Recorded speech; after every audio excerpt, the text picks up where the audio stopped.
ഒരു ദിവസം ശ്രുതിയുടെ കയ്യിലേക്ക് ഒരു കാർഡ് കൊടുക്കുന്നുണ്ടേ. ഇത് ബിൽഡേഴ്സിന്റെ കാർഡല്ലേ, ഇത് നീ എന്തിനാ എനിക്ക് തരുന്നെന്നുള്ള കാര്യം ശ്രുതി ചോദിക്കുമ്പോ ഇത് കോകില എന്ന് പറയുന്ന മാഡത്തിന് നന്നായിട്ട് അറിയുന്ന ആൾക്കാരാണ്. അവരുടെ ഫ്രണ്ട് ഫ്ലാറ്റുകൾ കെട്ടി വിൽക്കുന്നുണ്ട്. അവര് വീട് കൊടുക്കുന്ന സമയത്ത് വീട്ടിലേക്കുള്ള സാധനങ്ങളെല്ലാം ചേർത്തിട്ടാണ് ആ ഫ്ലാറ്റ് വിൽക്കാൻ വേണ്ടി പോകുന്നത്. TV, അതുപോലെ തന്നെ വാഷിംഗ് മെഷീൻ, അങ്ങനെ എല്ലാ സാധനങ്ങളും ചേർത്തിട്ടാണ് കൊടുക്കുന്നത് എന്നുള്ള കാര്യം കേൾക്കുമ്പോൾ ശ്രുതി അപ്പോ അങ്ങനെയൊക്കെ കൊടുക്കുമോ എന്നുള്ള കാര്യമാണ് ചോദിക്കുന്നത്. അവര് എന്തായാലും അപ്പോൾ നല്ല വിലക്കായിരിക്കുമല്ലേ വിൽക്കുന്നതെന്നൊക്കെ ചോദിക്കുമ്പോഴേക്കും എന്തായാലും അത്രയും വീടുകളിലേക്ക് പൂ കൊടുക്കാനുള്ള ഓർഡർ എനിക്ക് പറഞ്ഞ് മേടിച്ചു തരാം എന്നുള്ള കാര്യം പറഞ്ഞിട്ടുണ്ട്. അങ്ങനെ രേവതി സമ്പാദിക്കാൻ വേണ്ടി പോകുന്നു എന്നുള്ള കാര്യം കേൾക്കുമ്പോഴേക്കും അപ്പോൾ വലിയ ഓർഡർ ആണല്ലേ, നന്നായിട്ട് സമ്പാദിക്കാൻ വേണ്ടി പോകുന്നു അല്ലേ എന്നൊക്കെ ചോദിക്കുകയാണേ. എന്നോടുള്ള വിശ്വാസത്തിന്റെ പുറത്താണ് അവര് ഇങ്ങനെ ഒരു ഓർഡർ തന്നത്. അതെന്തായാലും നല്ല രീതിയിൽ ചെയ്യണമെന്ന് ഞാൻ ആഗ്രഹിക്കുന്നുണ്ട്. ശരി, എന്തായാലും ഈ കാർഡ് എനിക്ക് തന്നെന്നുള്ള കാര്യം ചോദിക്കുമ്പോൾ അതിനെക്കുറിച്ചല്ലേ ഞാൻ പറഞ്ഞത്. അവര് വീട് വിൽക്കുന്ന സമയത്ത് അതിലെ സാധനങ്ങളൊക്കെ വെച്ചിട്ടാ വിൽക്കുന്നതെന്ന് പറഞ്ഞില്ലേ, അതുകൊണ്ട് തന്നെ ഞാൻ അവരുടെ അടുത്ത് നിന്റെ ഹസ്ബൻഡിന്റെ കടയെ കുറിച്ചിട്ട് പറഞ്ഞു. നിങ്ങൾക്ക് ആ ഓർഡർ തരാൻ വേണ്ടി പറ്റുമോ എന്നുള്ള കാര്യത്തെക്കുറിച്ച് ഞാൻ ചോദിച്ചപ്പോൾ അവര് ഈ കാർഡ് തന്നിട്ട് നിങ്ങളടുത്ത് അവരെ പോയി കാണാൻ വേണ്ടി പറഞ്ഞു എന്നുള്ള കാര്യം പറയാണേ. ഇത് കേൾക്കുമ്പോൾ ശ്രുതിക്ക് ഭയങ്കരമായിട്ട് സന്തോഷമാവുന്നുണ്ട്. ആണോ രേവതി, 745ഓളം വീടുകൾക്ക് ഹോം അപ്ലയൻസസ് കൊടുക്കുക എന്നുള്ള കാര്യം പറയുമ്പോൾ അത് വലിയ പ്രോഫിറ്റ് വരുമല്ലോ. എന്തായാലും നിങ്ങൾ അവരെ പോയിട്ടൊന്ന് കണ്ടോളൂ എന്നുള്ള കാര്യം രേവതി പറയുമ്പോൾ ഉറപ്പായിട്ട് ഞാൻ പോയി കാണാൻ രേവതി. ഇപ്പോൾ ബിസിനസ് കുറച്ച് ഡള്ളായിട്ടാണ് പോയിക്കൊണ്ടിരിക്കുന്നത്. ഇത് ബിസിനസ് ആയിട്ട് കിട്ടിക്കഴിഞ്ഞ് കഴിഞ്ഞാൽ കുറച്ച് ഡെവലപ്പ് ചെയ്യാൻ വേണ്ടി പറ്റുമെന്നൊക്കെ പറയുകയാണേ. അല്ല, എന്തായാലും കുറച്ച് നോക്കിയും കണ്ടൊക്കെ കൊടുക്കാൻ വേണ്ടി പറയുന്നുണ്ട്. നിങ്ങൾ അഡ്ജസ്റ്റ് ചെയ്ത് തരൂ എന്നുള്ള കാര്യങ്ങളെ കുറിച്ച് ഞാൻ അവരുടെ അടുത്ത് പറഞ്ഞു എന്ന് പറയുമ്പോൾ അതൊക്കെ നോക്കി കണ്ടും ചെയ്യാൻ എന്നുള്ള കാര്യം ശ്രുതി പറയുകയാണേ. ഇങ്ങനെ ഒരു ഓർഡർ നമ്മുടെ രേവതി മേടിച്ചു കൊടുത്തിട്ടും താങ്ക്സ് ഒന്നുമല്ല കേട്ടോ ആള് പറയുന്നത്, തിരിച്ച് ഒരു റിക്വസ്റ്റാ ചെയ്യുന്നത്. ഈ ഓർഡറിന്റെ കാര്യത്തെക്കുറിച്ച് ഒരിക്കലും ആന്റിയും അതുപോലെ ശ്രുതിയും അറിയരുത് എന്നുള്ള കാര്യം പറയുകയാണേ. ആന്റി ഇപ്പോൾ എന്നോട് ദേഷ്യത്തിനാണല്ലോ ഉള്ളത്, അതുകൊണ്ട് തന്നെ ഇത്രയും വലിയൊരു ഓർഡർ ഞാൻ ശ്രുതിക്ക് മേടിച്ചു കൊടുത്തു എന്നുള്ള കാര്യം അറിഞ്ഞു കഴിഞ്ഞാൽ ആന്റിക്ക് ഉറപ്പായിട്ടും സന്തോഷമാകും, എന്നോടുള്ള ദേഷ്യവും കുറയും. ഇത് കേട്ട രേവതി പറയുന്നത് ഒരിക്കലും ഞാൻ പറയില്ല, ഇതിപ്പോ നീ പറഞ്ഞു കഴിഞ്ഞാലും ഇല്ലെങ്കിലും ഞാൻ ഈ കാര്യത്തെക്കുറിച്ച് ആരടുത്തും പറയില്ല. അങ്ങനെ പേര് കിട്ടാൻ വേണ്ടിയിട്ടല്ല ഞാൻ ഒരിക്കലും ഇങ്ങനെ ഒരു കാര്യം ചെയ്തത്. ഈ കുടുംബത്തിലെ ഒരാൾ നന്നാവുക എന്നുള്ള കാര്യം പറഞ്ഞാൽ എനിക്ക് സന്തോഷമുള്ള കാര്യം എന്ന് പറയുമ്പോൾ അപ്പോൾ രേവതി പറയില്ലല്ലോ എന്നുള്ള കാര്യം ചോദിക്കുമ്പോൾ ഇല്ല, ഉറപ്പായിട്ടും പറയില്ല എന്ന് വാക്ക് കൊടുക്കാണ് കേട്ടോ രേവതി. ഞാൻ എന്തിന് സച്ചേട്ടൻ്റെ അടുത്ത് പോലും പറയില്ല എന്ന് പറയുമ്പോൾ കൈത രേവതി എന്ന് പറഞ്ഞിട്ട് താങ്ക്സ് ഒക്കെ പറഞ്ഞിട്ട് ആള് ഭയങ്കര ഹാപ്പി ആയിട്ട് പോകുന്നുണ്ടേ. അങ്ങനെ ശ്രുതി ചെന്നിട്ട് രേവതി പറഞ്ഞിരിക്കുന്ന ആ ആളെ പോയി കാണുകയും ഈ ഓർഡർ അവരുടെ ഷോറൂമിന് തന്നെ കിട്ടാനുള്ള കാര്യങ്ങളെല്ലാം ചെയ്ത് ഫിക്സ് ചെയ്ത് വെച്ചിട്ട് നേരെ ശ്രുതിക്ക് അരികിലേക്ക് വന്നതിന് ശേഷമാണ് കാര്യങ്ങളെല്ലാം പറയുന്നത്. ശ്രുതിക്കാണെന്നുണ്ടെങ്കിൽ രേവതി മേടിച്ചു കൊടുത്ത ഓർഡറാണെന്നൊന്നും അറിയില്ലല്ലോ. ശ്രുതി തനിക്ക് വേണ്ടിയിട്ട് ഇത്രയും വലിയൊരു ഓർഡർ മേടിച്ചു തന്നല്ലോ എന്നുള്ള സന്തോഷത്തിൽ ശ്രുതിയെ ഭയങ്കരമായിട്ട് പൊക്കുന്നുണ്ട്. അതുമാത്രമല്ല ഈ കാര്യങ്ങള് ചന്ദ്രമതി അറിഞ്ഞു കഴിഞ്ഞു കഴിഞ്ഞാൽ ഉറപ്പായിട്ടും ശ്രുതിയോട് ഇപ്പോൾ ഉള്ള ദേഷ്യങ്ങളെല്ലാം മാറിയിട്ട് പഴയതുപോലെ തന്നെ ശ്രുതിയെ തലയിൽ വെക്കുന്നുള്ള കാര്യം മനസ്സിലാക്കിക്കൊണ്ട് രണ്ടുപേരും ചന്ദ്രമതിക്ക് ഒരു ഗിഫ്റ്റും അതുപോലെ തന്നെ വീട്ടിലെല്ലാവർക്കും കൊടുക്കാൻ വേണ്ടി സ്വീറ്റ്സ് ഒക്കെ മേടിച്ചിട്ടാണ് വീട്ടിലേക്ക് വരുന്നത്. രണ്ടുപേരും കൂടി കയറി വരുന്ന സമയത്ത് സച്ചിയും ശ്രീകാന്തും അതുപോലെ അച്ഛനും കൂടി ഇരുന്ന് TV കാണുന്നുണ്ട്. രേവതിയും അതുപോലെ വർഷയും അപ്പുറത്ത് കുറച്ച് മാറി ഇരുന്ന് സംസാരിക്കുകയാണേ. ശ്രുതി ഭയങ്കരമായിട്ട് സന്തോഷമായിട്ടുള്ള വരുന്നത്. ആ മുഖം കണ്ടിട്ട് സച്ചി ശ്രീകാന്തിന്റെ അടുത്ത് ചോദിക്കുന്നുണ്ട് കേട്ടോ, ഇവന്റെ മുഖം എന്താ ഒരു വശത്തേക്ക് കോടിയിരിക്കുന്നത്? കോടിയിട്ടൊന്നുമില്ലല്ലോ സച്ചിയേട്ടാ, ശ്രുതിയേട്ടൻ ഭയങ്കര സന്തോഷമായിട്ടിരിക്കുന്നു എന്നുള്ള കാര്യമാണല്ലോ തോന്നുന്നു. ഖുഷി അല്ലേ എന്നുള്ള കാര്യം സച്ചി പറയാണ്. വന്ന ഉടനെ തന്നെ അമ്മയെന്ന് പറഞ്ഞ് വിളിക്കുമ്പോഴേക്കും ചന്ദ്രയാണെന്നുണ്ടെങ്കിൽ ഞാൻ ഇവിടെ തന്നെ നിപ്പിലിടാ, പിന്നെ എന്തിനാ വിളിച്ചു പോകുന്നതെന്നുള്ള കാര്യം ചോദിക്കുന്നുണ്ട്. അത് കഴിഞ്ഞിട്ടാണ് നമ്മുടെ ശ്രുതിയുടെ കയ്യിലുള്ള കവർ കാണുന്നത്. ഇതെന്താ കയ്യിൽ കവറൊക്കെ ആയിട്ട് എന്നുള്ള കാര്യം ചോദിക്കുമ്പോൾ ആന്റി ഷോപ്പിങ്ങിന് പോയിട്ട് വന്നതാ എന്നുള്ള കാര്യം ശ്രുതി പറയുന്നുണ്ട്.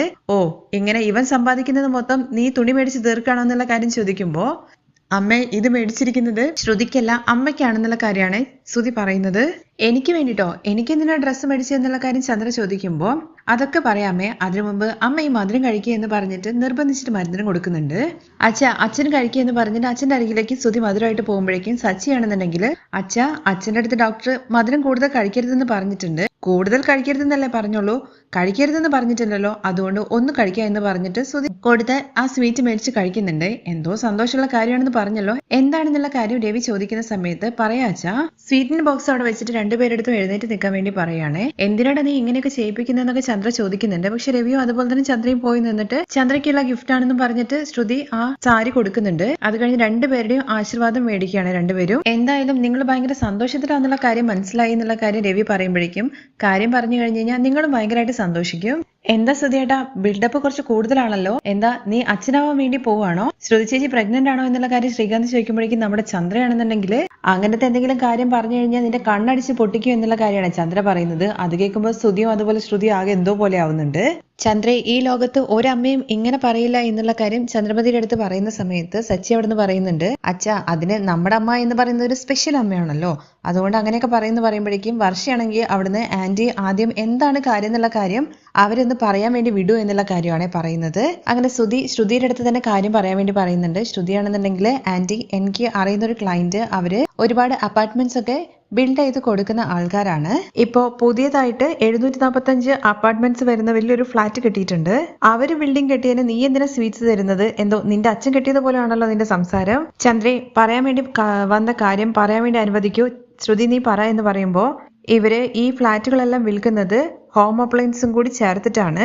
TV, വാഷിംഗ് മെഷീൻ, AC എല്ലാം കൂടി ചേർത്തിട്ടാണ് വിൽക്കുന്നതെന്നുള്ള കാര്യം പറയുമ്പോഴേക്കും സച്ചിയാണെങ്കിൽ ആഹാ ഇത് കൊള്ളാലോ, അപ്പൊ കൂടെ ഭക്ഷണം ഉണ്ടാക്കാൻ വേണ്ടിയിട്ടും ആളെ കൊടുക്കുന്നാണല്ലോ തോന്നുന്നത്. ഇല്ലെങ്കിൽ രേവതിയെ പോലെ തന്നെ എല്ലാ വീട്ടിലേക്കും ഒരു ഏമാളിയെ പോലത്തെ മരുമകളെ കിട്ടണം. സച്ചി പറയുന്നത് കേൾക്കുമ്പോഴേക്കും രവിയാണെങ്കിൽ സച്ചിയെ നോക്കുന്നുണ്ട്, എന്തുവാടാ എന്നുള്ള മട്ടില്. അപ്പോഴേക്കും സച്ചി സംസാരം നിർത്തുന്നുണ്ട്. ഈ ബിൽഡിങ്ങിന്റെ ഓണർ എന്ന് പറയുന്നത് എനിക്ക് അറിയുന്ന മാഡം ആണ്, അതുകൊണ്ട് അവരെന്നെ വിളിച്ചിട്ട് ഈ ഓർഡർ എനിക്ക് തന്നു എന്നുള്ള കാര്യം പറയുകയാണേ. അത് കേട്ട ഉടനെ നമ്മുടെ വർഷയാണെങ്കിൽ രേവതിയുടെ അടുത്ത് ചോദിക്കുന്നുണ്ട് കേട്ടോ, രേവതി ചേച്ചി എന്ത് ഈസി ആയിട്ടാണ് അവർ ഇങ്ങനെ കള്ളം പറയുന്നത് എന്നുള്ള കാര്യം ചോദിക്കുമ്പോൾ വർഷേ നീ മിണ്ടാതിരിക്കുക എന്നാണ് രേവതി പറയുന്നത്. 745 വീടുകളിലേക്കുള്ള ഓർഡറോ, ഇത് കുറച്ച് വലുതാണല്ലോ എന്നുള്ള കാര്യം ചോദിക്കുമ്പോൾ അതെ, ഏകദേശം 40 ലക്ഷത്തോളം ഞങ്ങൾക്ക് ലാഭം കിട്ടും എന്നുള്ള കാര്യം ശ്രുതി പറയുന്നത് കേൾക്കുമ്പോഴേക്കും 40 ലക്ഷം എന്ന് പറഞ്ഞിട്ട് വാ പൊളിച്ച് ഇങ്ങനെ നിൽക്കുവാണേ. അത് കണ്ട ഉടനെ തന്നെ സച്ചിയാണെന്നുണ്ടെങ്കിൽ അച്ഛ അമ്മയുടെ അടുത്ത് വായ അടയ്ക്കാൻ പറ, അല്ലെങ്കിൽ ഈച്ച കയറുന്നു പറയുന്നുണ്ട്. വായ അടച്ചിട്ട് എന്റെ പൊന്നെ, നീ എന്തായാലും നിന്റെ കഴിവിന് ഇത്രയും വലിയ കാര്യങ്ങളൊക്കെ ചെയ്യുന്ന എനിക്ക് നന്നായിട്ട് അറിയാം. എന്തായാലും ഈ സംഭവമൊക്കെ നീ പോയി സംസാരിച്ച് മേടിച്ചതായിരിക്കും അല്ലേ എന്നുള്ള കാര്യം ചന്ദ്രമതി ചോദിക്കുമ്പോൾ അല്ല അമ്മേ, ശ്രുതിയാണ് ഈ ഓർഡർ മേടിച്ചു തന്നതെന്നുള്ള കാര്യം ശ്രുതി പറയാണേ. അതെ ആന്റി, ഈ ബിൽഡർ മാഡം എന്ന് പറയുന്നത് എന്റെ ഒരുപാട് നാളത്തെ ക്ലയന്റ് ആണ്. മാഡം ഈ ഓർഡർ എനിക്ക് തന്നെ തരാ എന്ന് പറഞ്ഞിട്ട് എന്നെ വിളിച്ചു തന്നെന്നുള്ള കാര്യം പറയുമ്പോഴേക്കും വർഷയാണെന്നുണ്ടെങ്കിൽ അവിടെ നിന്ന് ഇങ്ങനെ എന്നാണ് ചുമക്കുന്നുണ്ട്. അത് കേൾക്കുമ്പോൾ ശ്രുതിക്ക് ചെറുതായിട്ട് ടെൻഷൻ ആവുന്നുണ്ട്. പക്ഷെ രേവതിയാണെന്നുണ്ടെങ്കിൽ ചുമ്മാ ഇരിക്കാൻ വേണ്ടി പറയാണ് വർഷയുടെ അടുത്ത്. അങ്ങനെ ശ്രുതി കാരണമാണ് ഈ ഓർഡർ വന്നതെന്നുള്ള കാര്യം മനസ്സിലാക്കുമ്പോഴേക്കും നമ്മുടെ ചന്ദ്രമതിക്കാണെന്നുണ്ടെങ്കിൽ ശ്രുതിയോടുള്ള ദേഷ്യമൊക്കെ മാറുകയാണ് കേട്ടോ. എന്നിട്ട് പറയുന്നുണ്ട്, അല്ലെങ്കിലും എന്റെ മരുമകളുടെ കഴിവിനെ ഇത്രയൊക്കെ ചെയ്യുന്നുള്ള കാര്യം എനിക്ക് അറിയില്ല എന്നുള്ള കാര്യം പറയാണ്. അപ്പോൾ ഇത് പെട്ടെന്ന് നമ്മുടെ ചന്ദ്രയുടെ ആ മാറ്റം കണ്ടിട്ട് എല്ലാവരും ഇങ്ങനെ ഷോക്കായിട്ട് ഇങ്ങനെ നിൽക്കുന്നുണ്ട് കേട്ടോ. ശ്രുതി നീ കുറെ നേരമല്ലേ നിൽക്കുന്നത്, നീ ഇരിക്കുന്നൊക്കെ പറയാണ്. അത് കഴിഞ്ഞിട്ട് രേവതിയുടെ അടുത്ത് ശ്രുതിക്കും അതുപോലെ തന്നെ എനിക്കൊരു ചായ ഇട്ടിട്ട് വാ എന്നൊക്കെ പറഞ്ഞ് രേവതിയുടെ അടുത്ത് പറയുകയാണ്. അങ്ങനെ ചന്ദ്രമതിയുടെ ഭാവവ്യത്യാസമൊക്കെ കാണുമ്പോഴേക്കും നമ്മുടെ വർഷയ്ക്ക് ഭയങ്കരമായിട്ട് ദേഷ്യമാവുന്നുണ്ട് കേട്ടോ.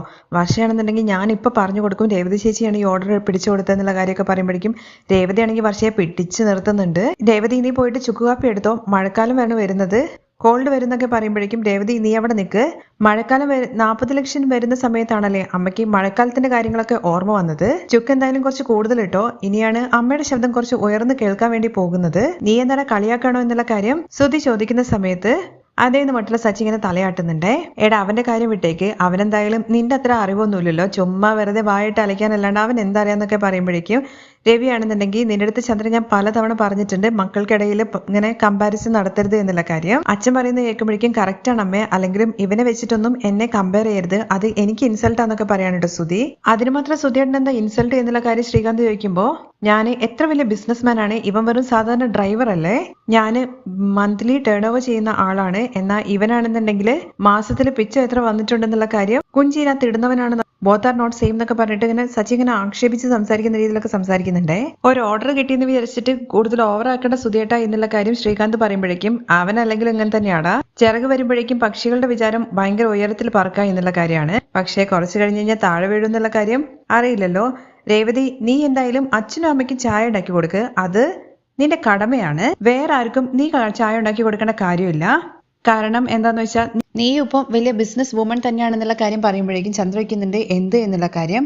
അതെ, രേവതിക്കും ദിവസം 750 വീടുകളിലേക്ക് പൂ കൊടുക്കാനുള്ള ഓർഡർ കിട്ടി.